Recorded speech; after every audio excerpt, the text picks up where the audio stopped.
It says, as I enjoy people, I attract enjoyable people. It's card number 30. So I will read it to you. It says, I want great relationships. I so enjoy nice, clever, funny, energetic, stimulating people, and I love knowing that this planet is abundant with them. It seems that the more I enjoy people, the more people whom I enjoy come into my experience. I love this time of spectacular creation. So it's like the more that you enjoy people, the more they enjoy you, and the more you attract to yourself, and just happiness just flows all around you. So I love that. That's really, really nice advice. So I have the Hermit surrounding your entire reading. Well, you've been in hermit mode. You've been keeping to yourself. You've been trying to figure out your path forward in life at the same time. So the Hermit, they hear you. It's a very spiritual card. And they're shining a lantern. So this reading should shine a lantern and helping you decide how to move forward. Also, the Hermit, this is the card for Virgo, I must point out. So Virgo could be strong in your chart or someone else's around this reading. I have the High Priestess here, up in your highest energy. Wow. So the High Priestess, your intuitions run very strong. Pay attention. Pay attention to what yourself is telling you, because you can trust yourself and what your gut's saying. When this card comes out, it's right next to the Hermit. So this time that you're spending alone and your gut is telling you things and trying to guide you or give you ideas, pay attention, because you can figure this out, and you will be figuring this out. Okay? So Sagittarius, next to the High Priestess is the Emperor, and the Emperor is right above the Hermit. This is the card for Aries. Aries might be strong in your chart or someone else's around this reading. But the Emperor, this is all about being true to yourself. It's knowing what you want, okay? You can be a leader in your profession.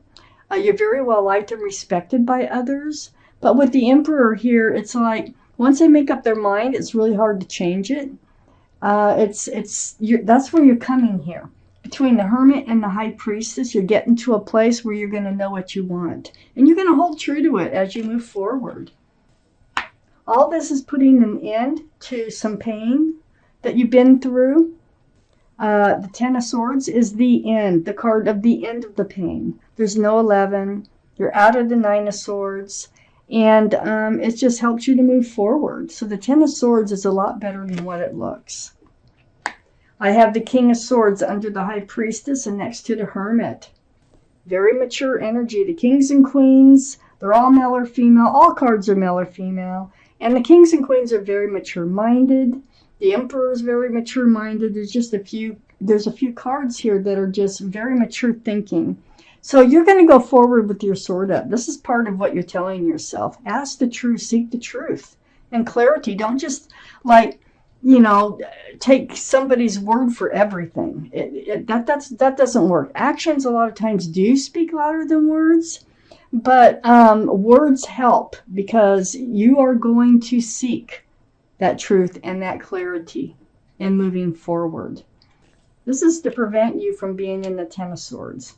So you enter this place of the King of Swords. Libra, like I say, Libra, Gemini, or Aquarius. It might be strong in someone's chart here. And it's next to the Hermit, which is a card for Virgo. We have a lot going on in here as far as we got Aries, we have air signs, we have the Hermit, which is Virgo. But we also have the World, and it's next to the Hermit and under the Ten of Swords. So the end of all that pain and suffering is going to allow you to move into this place of this new life cycle. So, you know that you want to move into this new life cycle, and you do go forth knowing what it is, what you want. So you're it's like taking another chapter in your life, okay? This is what's happening. So the end of this chapter, the Ten of Swords, the beginning of another chapter. I have the Ace of Cups under the King of Swords. This is what you're on guard about. You're not going to accept just anybody's cup of love, but this is a lot of love. You know, this is what you have to offer. And if somebody's going to present themselves as if they might have this cup, you're going to see the truth. You're going to find out the truth about it before you accept it. Period. You made up your mind. You're the emperor. You made up your mind. And so you have a lot of love that you can offer. It is right next to the Devil card, which is under the Hermit, which is the card for Capricorn. So Capricorn might be strong in someone's chart around this reading. But this is toxic energy, completely different than Capricorn. But the energy, look at, there's two figures here. So there could have been a third party. There could have been a third energy of some sort. Could be anything from addiction to an interfering person, okay? There's that pentacle for security and stability. And what they do is they prevent that pentacle from coming forward because of the toxic energy that this card can create. So the card itself doesn't create it, but it's showing us that this is, you know, why you have problems with love. This is why you're in a place of spending time to yourself and wondering, you know, what your future looks like and moving forward and how you want to move forward. And, you know, putting the end to all this pain is because of this toxic energy was in your life. I have the King of Cups here next to the Devil and under the World card. Another king. Wow. Very mature energy. You have a huge cup, like I say, here. And you're holding it close. Okay. So there's that cup. And you're holding it very close to yourself because there's no one to really hand it out to. I think you were handing it out to someone here who was toxic to you. And that's what you had to get over. Now, let's see what the second part of this reading says, because I know you're moving forward. I know you're moving into a new life cycle. I know that you're very strong-minded. You now know, as we go through this reading, what you want. So I have the Nine of Wands right next to the Ten of Swords. So the end of the Nine of Wands is coming up too. You know, this past relationship was a heavy burden. You might have had a lot of fresh starts and new beginnings with this person. And it just feels like you're always guarding the relationship. It got to be too much. It got to be too heavy, and you are going to let it go because it's next to the Ten of Swords. I have the Four of Swords next to the Nine of Wands. Yeah, this is, again, you know, being in solitude. Like, you know, keeping to yourself, doing meditation, praying, soul searching, and you're letting those swords of truth and clarity come to you. That's what the High Priestess says. It's like, let them come to you, because what you think is what is real, okay? So trust yourself, and this is what's happening. So you are healing. It's a very deep healing card. I have the Knight of Swords next to the Four of Swords. Yeah, you're going to take action in moving forward. Once you decide how you want to move forward, you're going to do it. You're going to take that action, and you're definitely going to have your sword up in doing it.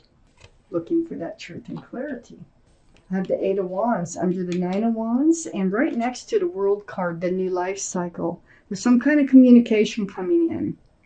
This is texts, emails, or phone calls, something through the airways. Could be Facebook, video chat, but something through the airways. And it's going to turn out to be back and forth, back and forth. Huh. It has to do with your new life cycle. It also has to do with the Ten of Pentacles here. So you're going to be communicating with someone I think you're going to end up in the long term in a committed relationship with in February. It's going to begin. Wow. And all this healing that you've done for yourself, I think you're actually allowing and creating this energy to come towards you, what you want. See, you made up your mind, and you're going to stick to it, definitely. I have the Fool next to the Ten of Pentacles and under the Knight of Swords. No, you're not going to enter the energy of the Fool. I think you've done that before, and you know what happened. And you ended up in hermit mode, and having to get over the pain. So the Knight of Swords, keeping your sword up and moving forward is not going to allow you to enter the energy of the Fool. So the Fool is fun in the moment, but it never lasts, okay? So if you want that Ten of Pentacles, I think you know that you can't just leap into a relationship. You've got to get that truth and clarity to know what it is that you're getting into. I have the Five of Pentacles under the Eight of Wands and next to the King of Cups. So the Five of Pentacles, this is like being left out in the cold, being ghosted, left alone. I feel like this person that you had to recover from, they weren't really reliable.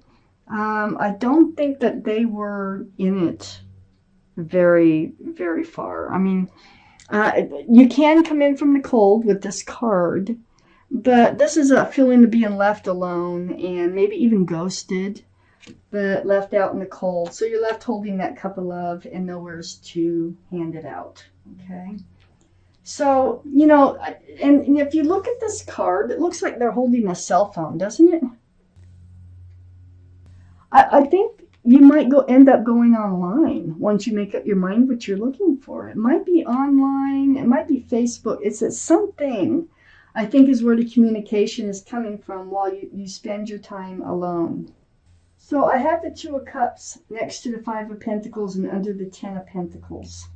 This is friends first. This is a soulmate card, friends first, then love. Now, what is better than having a loving relationship with your best friend? And I feel like that's what's coming in, and I think it's going to kind of catch you by surprise. I think you're going to be enlightened by this communication that comes through. It may be someone you already know, and you're going to turn out to be best friends and lovers. It's under the Ten of Pentacles. It's next to this communication that you're doing here.